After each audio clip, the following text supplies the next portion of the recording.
Welcome back to Opinion Journal. I'm Mary Kissel. Americans now believe that big government represents the greatest threat to our country, and who would blame them? We're seeing the government persecute the little sisters of the poor, rail against the 1%, auditing conservatives. Is modern-day liberalism destined to overreach? What does history teach us?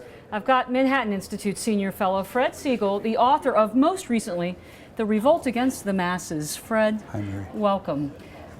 Is this a new kind of liberalism that we haven't seen before? No, this is the coming to fruition of the very idea of liberalism. Liberalism was developed first, not in the 1930s, as many people think, but in the 1920s. And the idea of liberalism, as it first evolved after World War I, was to make America more like Europe. What do you mean, more like Europe? More state-driven, more government-driven.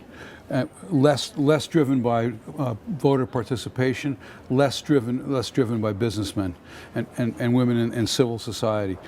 The idea was to create a more stratified, more aristocratic, more hierarchical, more European-like America. But Fred, liberals talk about egalitarianism.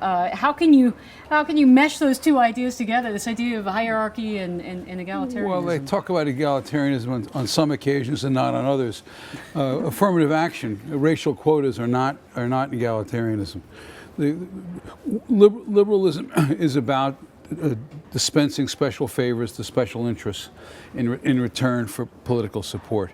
So crony capitalism and the patronage we associate with identity politics are two variations on the same theme. Yeah, love the book. You talk in the book about that new coalition of crony capitalists and labor unionists. Is that a different coalition than we've seen in the past? Well, it's mostly public sector unionists, which are very different from private sector unionists. Private sector unionists have a stake in how well a company does. They have a stake in how well the economy does.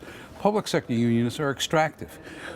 It doesn't matter how well the economy does as long as they get their cut. 30 seconds left, Fred. Was liberalism always destined to overreach like it is today? Yes, because at its very core is the ideas we see coming to fruition with Obamacare. Okay, Manhattan Institute's Fred Siegel, author of a new book, The Revolt Against the Masses. Thanks very much. Thank you, Mary.